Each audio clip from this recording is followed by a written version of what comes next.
안녕하십니까. 시사포커스 경제부 이영진 기자입니다. 6월 4일 경제 주요 뉴스를 전해드리겠습니다.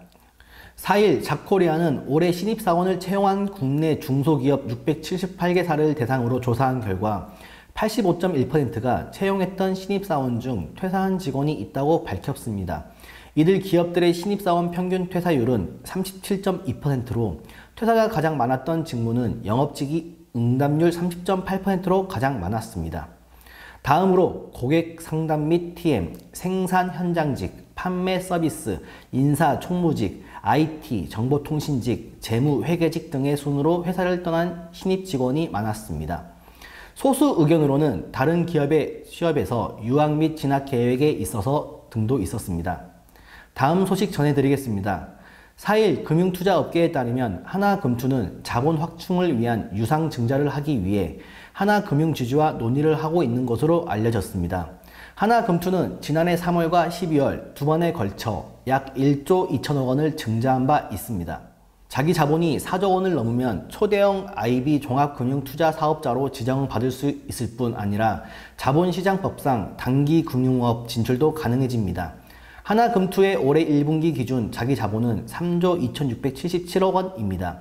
이와 관련해 하나금융은 지난 2일 발간한 2018 지속가능 경영보고서에서 그동안 은행업 위주로 구축해왔던 글로벌 포트폴리오의 다변화를 위해 카드업, 대체투자, 마이크로 파이낸스 등 비은행 부문의 해외 진출과 확장을 통해 그룹 전체적인 시너지를 확대하겠다고 밝혔습니다. 적극적인 투자와 인수합병 등으로 효율적인 시장 진입을 추진한다는 계획도 세웠습니다. 다음 소식 전해드리겠습니다. 병원들이 시간의 근무 시간을 제대로 인정하지 않을 뿐 아니라 시간의 근무 시간을 객관적으로 기록할 수 있는 장치조차 마련하지 않아 시간의 근무를 하고도 임금을 받지 못하는 공짜 노동이 횡행하고 있는 것으로 드러났습니다. 4일 보건의료노조는 올해 3월부터 4월까지 2개월간 44개 병원에 대해 시간의 근무수당 지급 기준과 시간의 근무 시간을 객관적으로 기록할 수 있는 장치 실태를 조사했습니다.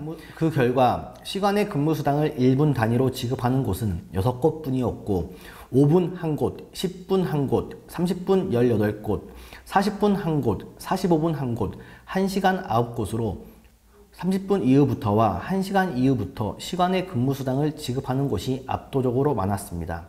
보건의료노조는 병원 내 장시간 노동과 공짜 노동을 근절하기 위해 출퇴근 시간을 객관적으로 기록할 수 있는 장치 마련, 객관적으로 기록된 출퇴근 시간에 근거하여 시간의 근무수당 지급, 교육, 회의, 행사 등을 근무시간 내에 진행하되 불가피하게 근무시간 외에 진행한 경우 시간의 수당 지급, 노사 합의로 시간의 근무가 발생하지 않도록 하는 방안 마련 등을 올해 교섭 요구안으로 확정했다고 밝혔습니다.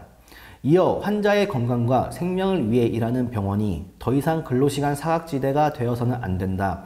근로계약서와 단체 협약에 명시된 출퇴근 시간은 준수되어야 하고 노사 간 이견과 갈등 예방을 위해 출퇴근 시간은 객관적으로 기록, 관리되어야 하며 임금 계산의 기초가 되는 근로시간 관리 대장도 체계적으로 관리, 보존되어야 한다며 진료 및 업무 준비를 위한 조기 출근과 인수인계에 따른 늦은 퇴근, 비자발적인 교육, 회의, 행사로 인한 연장 근로에 대해서는 시간의 근무수당이 지급되어야 한다. 연장 근로에 대한 시간의 근무수당을 30분 이상 또는 1시간 이상만 신청 가능하도록 한 시간의 근무수당 청구 시스템과 부서장에게 눈치가 보여 시간의 근무수당을 청구조차 하지 못하는 관행은 반드시 개선되어야 한다고 지적했습니다. 다음 소식 전해드리겠습니다. 롯데 손해보험을 인수한 JKL 파트너스가 새로운 미션을 수행하게 됐습니다. 4일 보험업계에 따르면 지난달 24일 JKL 파트너스는 롯데그룹과 주식 매매 계약을 체결했습니다. JKL 파트너스는 롯데 손보 인수를 위해 지난 1월 예비 입찰과 4월 본입찰에 참여했으며 지난달 우선 협상 대상자로 선정된 후 무리 없이 계약을 마무리 지었습니다. 향후 금융당국의 대주주 적격성 심사를 거치면 인수 승인 절차가 완료됩니다. 그러나 롯데손보는 총자산 7위, 시장 점유율 9위의 소형 손보사로 수익성과 건전성이 모두 낮은 수준입니다. 올해 1분기 기준 보험금 지급 여력 비율도 163.16%로 업계 평균을 하회합니다. 새 국제 회계 기준 및 건전성 기준 변경으로 인해 RBC 비율 하락이 예상되는 만큼 자본 확충이 필수적인 상황입니다. JKL 파트너스가 당국의 RBC 공고 기준인 150%를 크게 상회하는 유상증자 계획을 내놓는다면 금융당국의 대주주 적격성 심사 통과는 물론 시장의 우려도 잠재울 수 있을 것으로 보입니다. 이상 시사포커스 경제부 이영진 기자였습니다. 감사합니다.